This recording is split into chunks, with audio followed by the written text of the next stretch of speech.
Good evening and welcome to TC Network. I am Ting Tim Hokip bringing you today's news. Today's top headlines include Home Minister Amit Shah chairs high-level meeting on Manipur. HTC strongly refutes setting up of BSF game at Moray Town. IMD predicts heavy to very heavy rainfall in northeast states during next 3 days.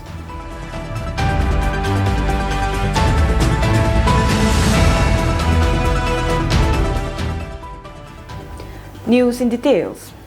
Union Home Minister Amit Shah chaired a high-level meeting today to assess the escalating security situation in Manipur, a northeastern state grappling with renewed violence and unrest. As per India Today Northeast, the meeting was attended by key officials including Union Home Secretary Ajay Bala, Intelligence Bureau Chief Tapan Deka, Army Chief General Manoj Pandey, Army Chief Designate Lieutenant General Upendra Dwivedi, GOC 3 Corps HS Sahi, Security Advisor to Manipur Kuldeep Singh, Manipur Chief Secretary Vinit Joshi, Manipur DGP Rajiv Singh, and Assam Rifles DG Pradeep Chandran Nair. Since May 3 last year, Manipur has been embroiled in ethnic clashes between the Kuki and Meitei communities, resulting in at least 225 fatalities and the displacement of approximately 50,000 people, many of whom remain in relief camps. The violence has surged in recent weeks, with significant incidents including the burning of a school building near Moray and the discovery of a beheaded boy of a missing person. Adding to the tension, an ambush by armed militants last week targeted the convoy of Manipur Chief Minister N. Biren Singh's advanced security team in Kangpokpi district. The attack left a civilian driver and a security officer injured, highlighting the deteriorating security environment. The Hill Tribal Council Moray in its press release informed the concerned authorities and officials that the attempt to deploy BSF troops at Motha village in a very suspicious manner without any official notification from the central government has drawn strong objection from the indigenous Kuki-Zo tribes. In its press release, the HTC states that this is the homeland of the Kuki-Zo people prior to any other human settlement, even before the arrival of India and Burma. The Manipuris and their kings who came here yesterday as guests and traders have no rights to infringe the Kuki-Zo way of life. It has been over 14 months since the Kuki-Zo tribes were subjected to all forms of discrimination and genocide by the Meitei-centric government of Manipur. The release further said, "It is pertinent to pay our respect to all the victims of the state-engineered tragedy. Salute to the brave Kuki-Zo martyrs and highly appreciate our brave volunteers who stand day and night at the buffer zone tirelessly, protecting our land and lives. Deep in our hearts, we know it is God Almighty, the Creator, who sustained us this far. The BJP's double-engine Ki Sarkar has been fully exploited or abused by N. Biren Singh, the Chief Minister. He is directly responsible for the unabated killings in the state, raping and murdering Kuki-Zo women and children, which has shocked the war, turning the peaceful Manipur into an erstwhile Somalian-like state. His quality is proven by the BJP's humiliating defeat in the recently held 18 Lok Sabha election, where the opposition Congress Party won both the seats in Manipur, added the release. The Hill Tribal Council once again appealed to all the concerned officials and authorities within Tengropal district to prepare to serve its public, understand their sufferings and work with the civil society organizations that represent them rather than serving the bloodthirsty Chief Minister who miserably failed to govern. Do the Deputy Commissioner and the Superintendent of Police of Tengropal District want peace or conflict? Are they working for peace or secretly promoting Meitei's interests? Asked the Council. The proposal to deploy BSF Jawans at the sole behest of N. Biren Singh and the Meitei should be condemned and withdrawn immediately for the sake of peace and harmony in the area. Therefore, this untimely, thoughtless action, which involved the communal state hidden agenda is perceived as a threat to the survival of the Kuki-Zo when the chief minister of the state is determined to continue annihilating them under different guises. Looking at the current situation and developments surrounding More town of Tengnoppal district, the Hill Tribal Council today is obligated to issue a press statement to the public and to the government departments, appealing for withdrawal of the proposed BSF, which is coming to Motha village in the Indo-Myanmar border of Tengnoppal district. And I, on behalf of the people, my people, would like to inform the concerned authorities and officers that this attempt to deploy BSF troops at Motha village in a very hideous manner without any official notification from the state or central government has drawn a very strong objection from the indigenous border tribes, the Kuki-Zo people, and we all know that it's been over 14 months since the Kuki-Zo tribes were subjected to all kinds of discrimination and genocide perpetrated by the Meitei-centric government of Manipur. And it is important that the government of India listen to these problems and address as soon as possible. And we have been calling for a very strong measure in the hills of Manipur to bring a permanent solution to our political demands so that we can have the lasting peace and normalcy permanently. And one thing I would like to tell the people of India is that the BJP government in the state had fully misused and exploited the double engine ki sarkar, which sounds very great in the beginning, and all this is done by the Chief Minister N. Biren Singh. And I feel that he is the one responsible for this unstoppable violence and killings in the state. Our women, the Kuki-Zo women and children, have been mercilessly killed and raped in a broad daylight, which has shook the world, turning the very peaceful state of Manipur into a Somalia-like state in Africa. And that is the reason why the BJP had a very humiliating defeat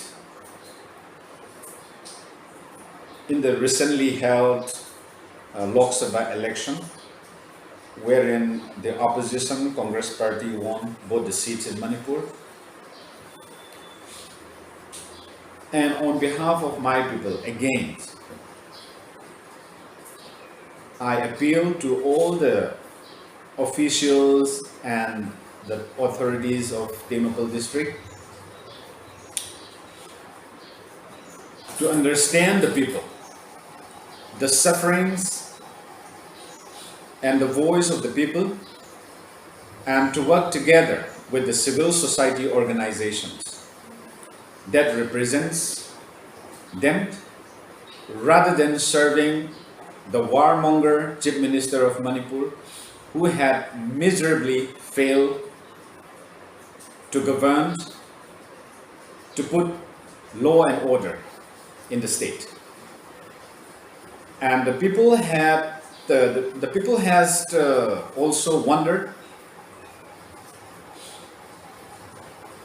do the Deputy Commissioner and the Superintendent of Police of Temple district really want peace and normalcy? Or are they working for peace or secretly promoting someone's agenda and interest in the district, which is very questionable? And lastly, the proposal to deploy BSF Jawans, if it is at the sole behest of N. Biren Singh, then it should be withdrawn immediately for the sake of peace and harmony in the hill area, especially Temple district. And this action is very untimely, also thoughtless, and it involves the communal state's hidden agenda, and it is perceived as a threat to the survival of.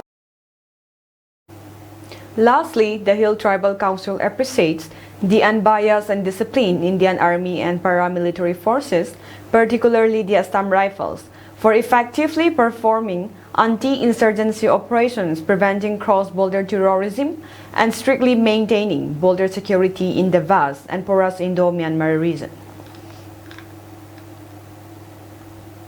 The Kuki Women Union Jiribam and Tamenglong KWUJD fully endorsed the indefinite blockade called by Kuki-Zo village volunteers KZVV, Vangailhang and Tuilangkol on National Highway 37 to counter the blockade imposed by Arambay Tengol and Meitei Meira Paibis on Jiribam.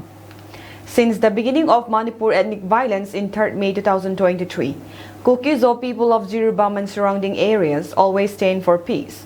On 4th May 2023, armed Meitei miscreants suspected to be Arambay Tengol members has attacked Rani Veng of Jiribam and burning down 5 houses and also burning 3 houses in Paitol village of Tamenglong. However, we don't want the Manipur violence to escalate in Jiribam, and as such, Peace Committee of Jiribam was formed, which had continued since then.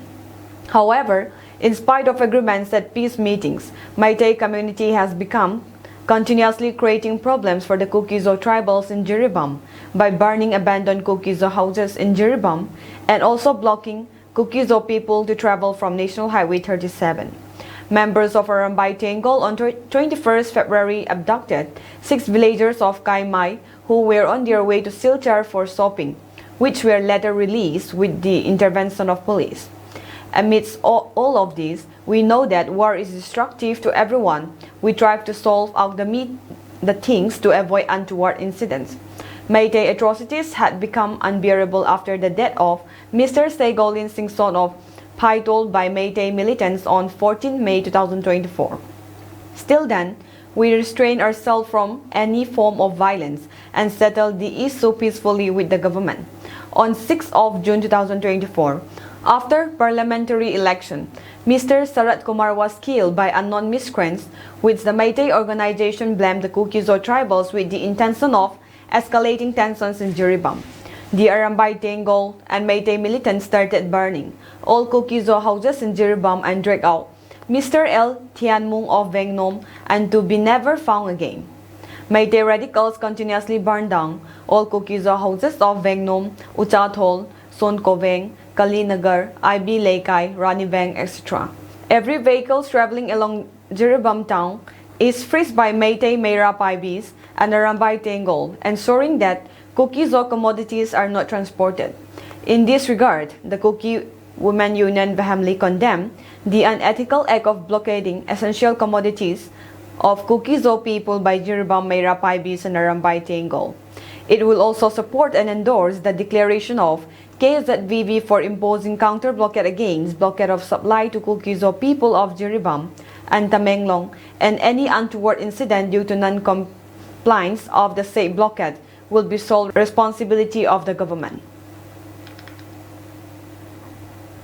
On last 15th of June 2024, Saturday, at around 5:30 in the evening, 4 trucks carrying equipment for the construction of bridge was stopped at Tronglaubi by the Meira Paibis.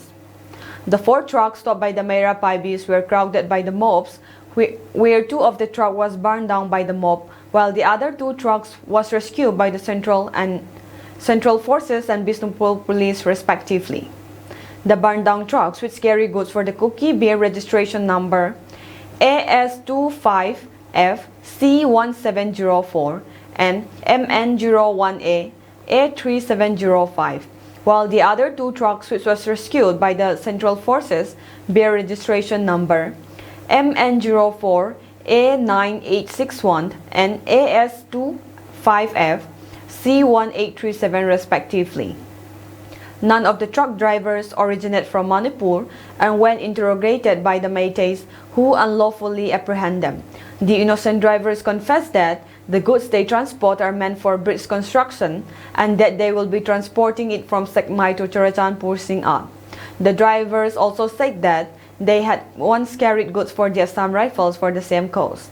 The drivers said that this is the second time the Meitei seized our goods. They once seized our goods which were meant for the construction of Tuivai Bridge, which lies between Manipur and Mizoram, they added. A major fire broke out at an abandoned building close to the Manipur Secretariat complex near Chief Minister N. Biren Singh's official bungalow on Saturday. At least 3 fire tenders were pressed into the service, and the ablaze was dosed after an hour-long effort. No person was injured in the incident. However, the reason behind the fire is said to be ascertained. According to PTI, the building belonged to the family of late IAS officer T. Kipgen, former Chief Secretary of Goa.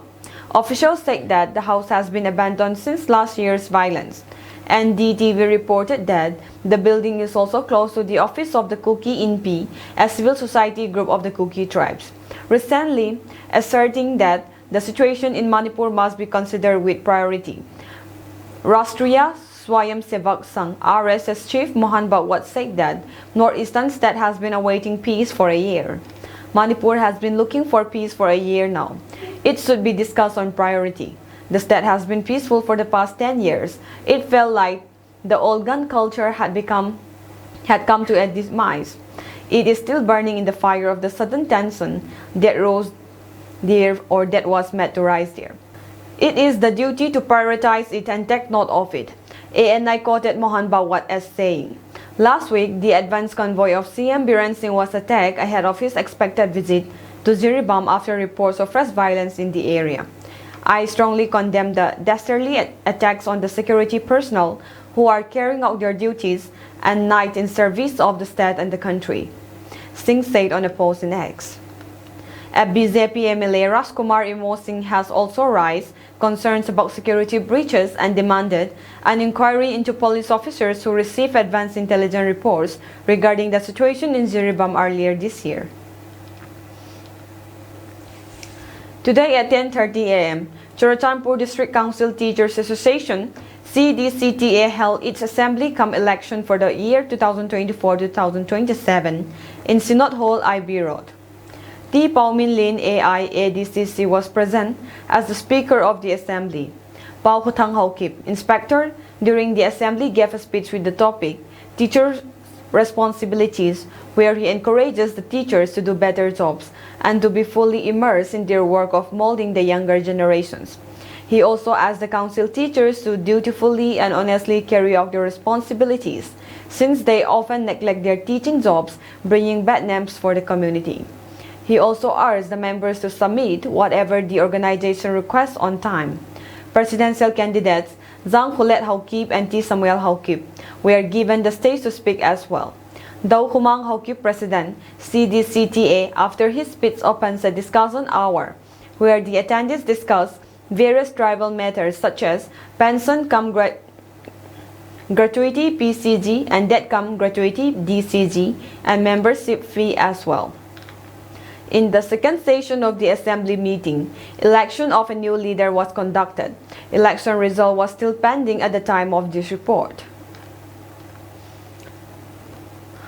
ITLF Women Wing has submitted relief materials it received from the public to ITLF Relief and Medical Department today, the 17th of June 2024. These relief materials will be sent to the frontline mess. ITLF Women Wing prayed for the generous contributors that God would bless them double of what they had contributed for our frontline warriors. Due to minor inconveniences, the names of the locality that donated relief for the frontlines can't be mentioned. The relief materials for the frontline volunteers received today were 87.5 bags of 50 kg rice bags with 5 bags of dal.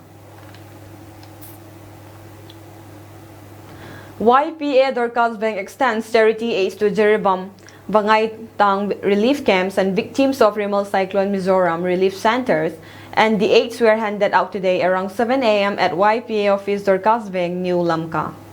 Kaya Khamzading, President YPA Dorcas Bank, briefed about the suffering of our people in Jiribam since they are under attack by the Meitei since the 8th of June. To extend help to our brothers in Jiribam, Bangailang, YPA Dorcas Bank had placed charity boxes in different corners of the street, and a total of rupees 10,000 was collected altogether. And this donated money was handed over to Elder T. Chinkhansiam on behalf of YPA. YPA Dorcas Bank yesterday handed over rupees 5,000 to the victims of Rimal Cyclone who are in relief camps in Mizoram. Z. Kamsang Lian, Secretary YPA Dorcas Bank, says that 8 charity boxes were placed in different locations of the locality, where a total of rupees 10,541 was received altogether. YPA DB executive members add another 5,000 rupees, and a sum of 5,000 was sent to Mizoram relief camps, and another rupees 10,000 was sent to Bangailang Relief Center in Jiribam. YPA Dorcas Bank extends thanks to the shopkeepers who took care of the charity boxes. Today at around 12:30 p.m., the IQSC Churachandpur Autonomous College organized a one-day faculty development program on Autonomous College in room number 9 CSC. Dr. Samuel G. Ngaite, Assistant Professor, Department of Philosophy, Manipur University, was present as the resource person of the program. Pauchung Nungvai, coordinator of IQSC, briefed the attendees the benefits of faculty development program and why it is arranged, and asked the attendees to learn as much they can from the program. Caroline Zo Thangmoy, Vice Principal, inducted the FDP program. The main objectives of the FDP program was to give awareness to all the faculty members the guidelines and conformance rules laid down for autonomous college, and also to improve the situation and progress of the college after the University Grant Commission has granted it autonomy, and to focus on professional growth. Mention may be made that this is the first time Churachandpur College organized FDP program after it attained autonomy status. IQSC coordinator says the college will continue to organize more FDP program in the future.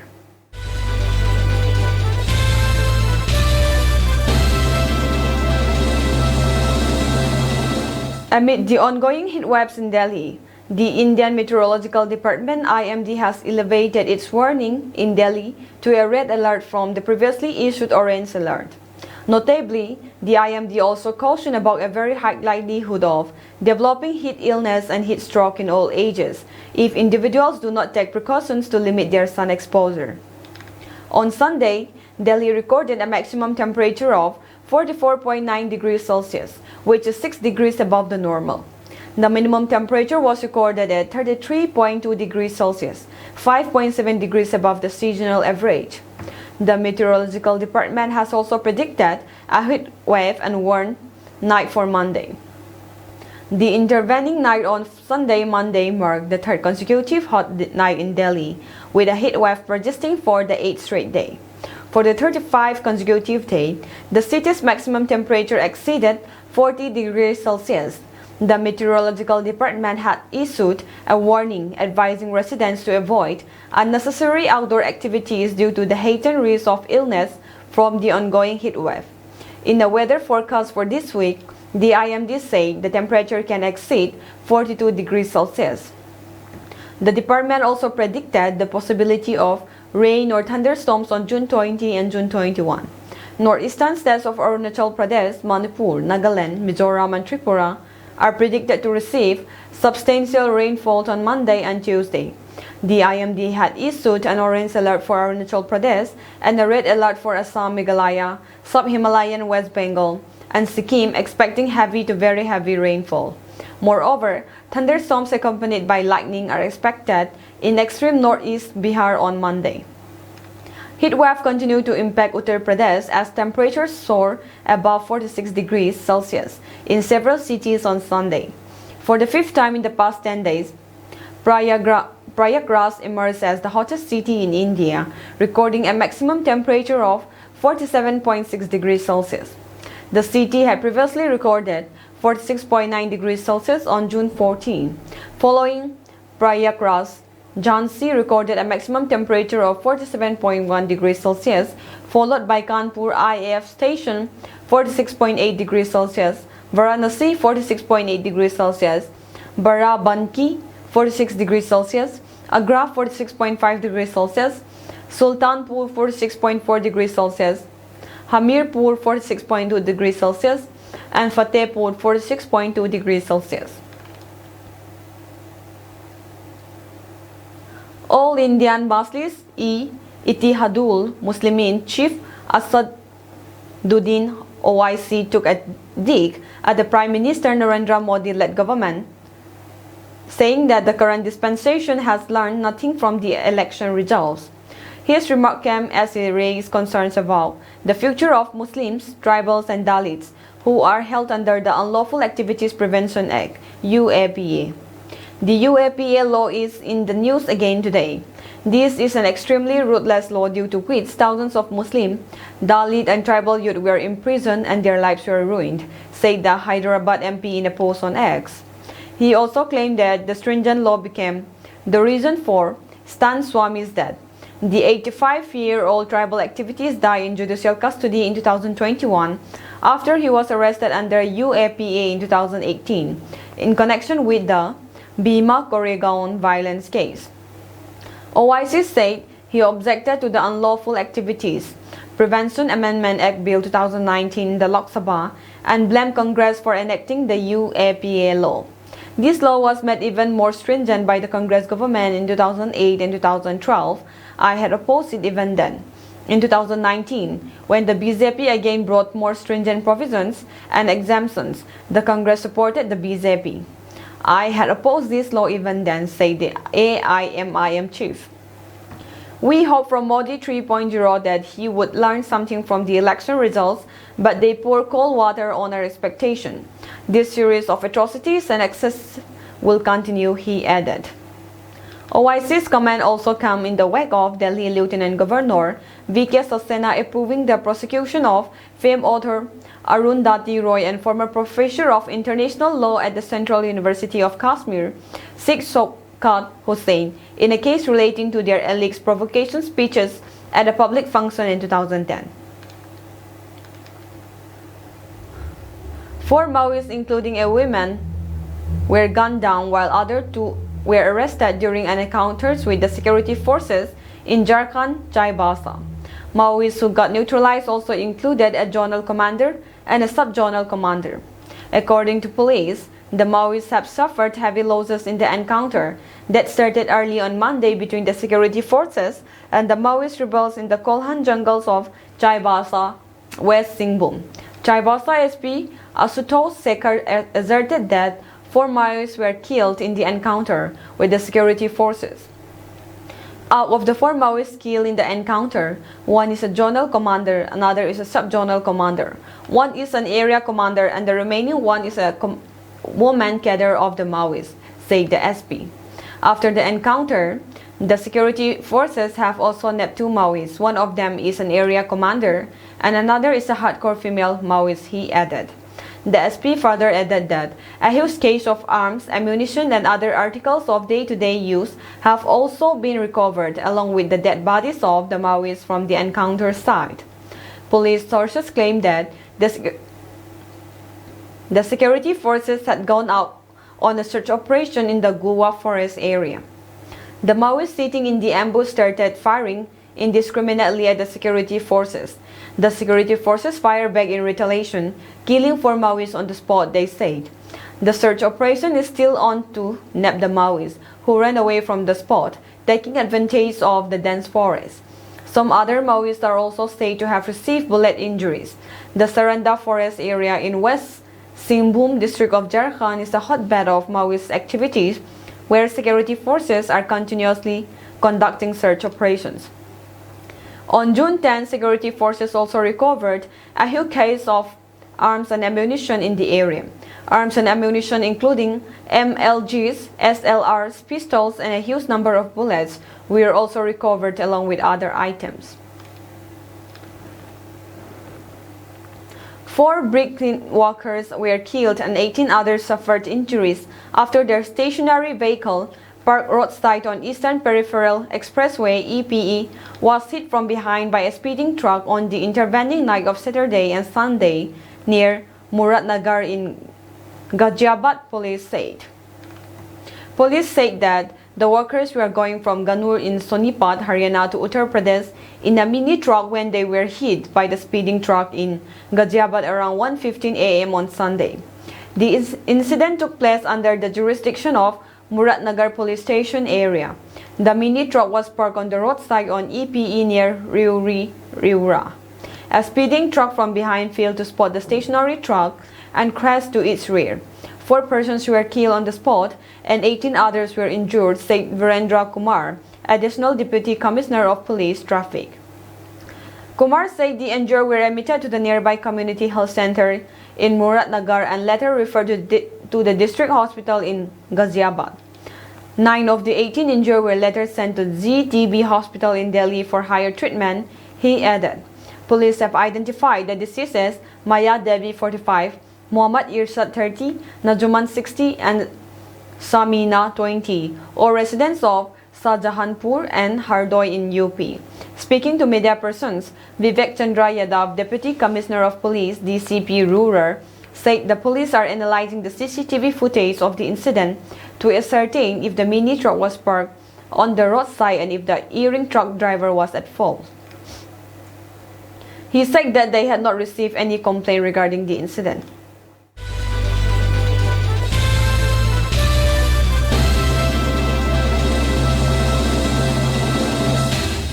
A Chinese vessel and a Philippine supply ship collided near the disputed Spratly Islands in the South China Sea on Monday, China Coast Guard said in the latest flare-up escalating territorial disputes that have sparked alarm.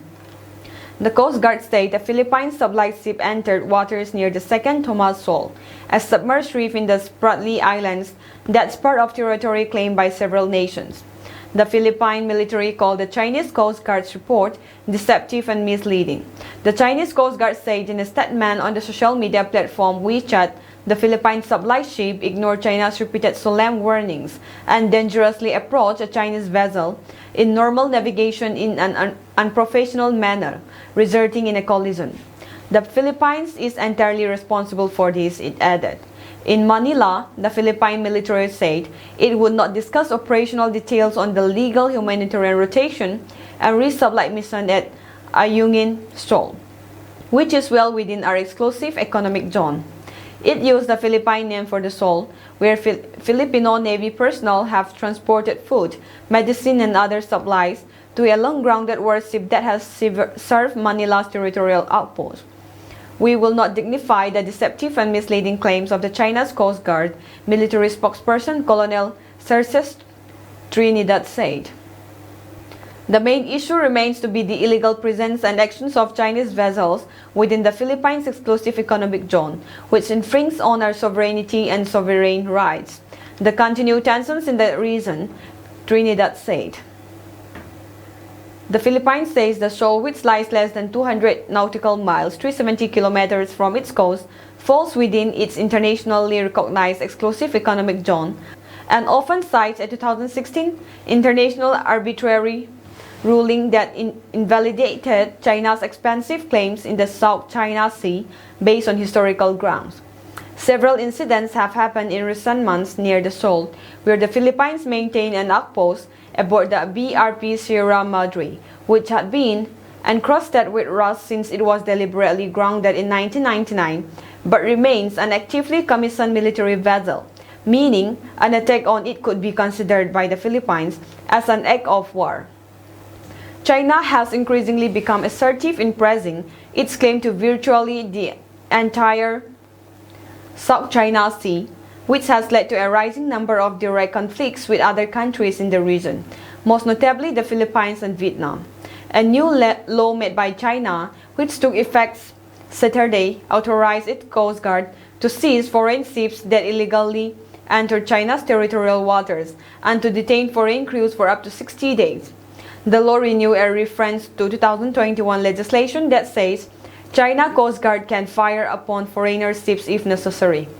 At least 3 coastal governments with claims to the waters, the Philippines, Vietnam, and Taiwan, have said they would not recognize the law. The territorial disputes have strained relations and sparked fears and conflict could bring China and the United States, a longtime treaty ally of the Philippines, into a military confrontation. Washington lays no territorial claims to the busy seaway, a key global trade route, but has warned that it's obligated to defend the Philippines if Filipino forces, ships, and aircraft come under an armed attack in the South China Sea. Aside from China, the Philippines, Vietnam, and Taiwan, Malaysia, and Brunei are also involved in the long-seating territorial disputes, which are regarded as a flashpoint in Asia and a delicate fault line in the long-standing US-China rivalry in the region. Indonesia has also confronted Chinese Coast Guard and fishing fleets in the past in the gas-rich waters of the Natuna Islands in the fringe of the South China Sea, where it blew Chinese fishing boats it had taken under custody. Its navy also fired warnings such as Chinese vessels straying into what Jakarta regards as its exclusive economic zone. 8 Israeli soldiers were killed in a blast in southern Gaza on Saturday, Israel's military said, the deadliest incident for the army in the war since January.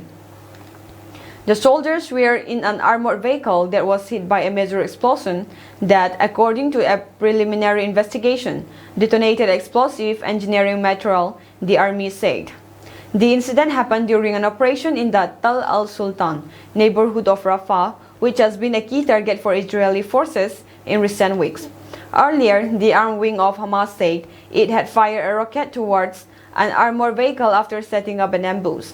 The soldiers were returning from an overnight operation in Rafah's Tal al-Sultan neighborhood at around 5:15 local time, 3:15 BST, when their armored vehicle is understood to have exploded. Israeli media reported that Israeli forces had killed 50 fighters in that operation, and Gaza Hamas-run health ministry said 30 Palestinians have been killed in the past day. 7 of the 8 soldiers have been named so far, Israeli media reported on Sunday morning. Prime Minister Benjamin Netanyahu said Israel had paid a heart-rending price in a just war in defense of our homeland, but said his country would continue fighting this war to ensure our existence and our future. Defense Minister Yoav Gallant also expressed his sorrow, saying, "The pain that comes with such loss is immense." Israeli ground troops are continuing to operate in Rafah to oust Hamas from what it calls its last major stronghold.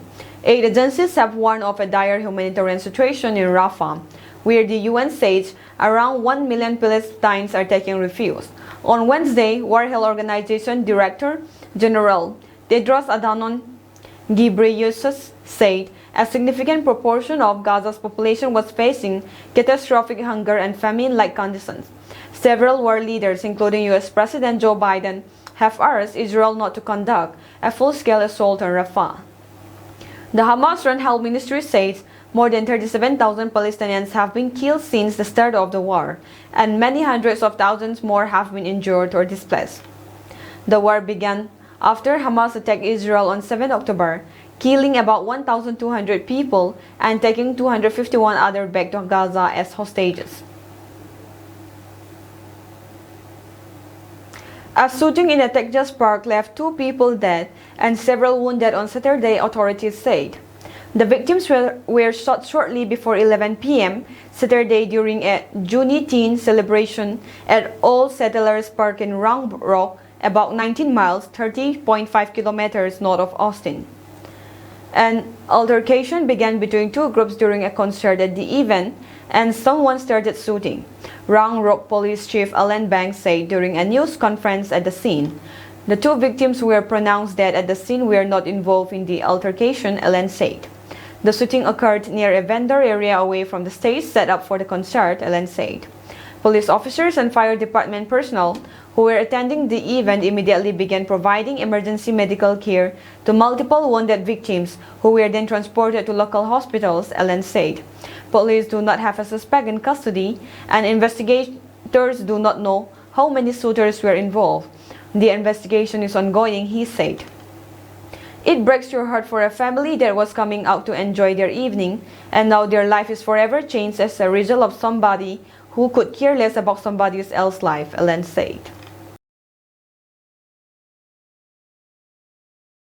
That is all for today's news, and have a pleasant evening ahead.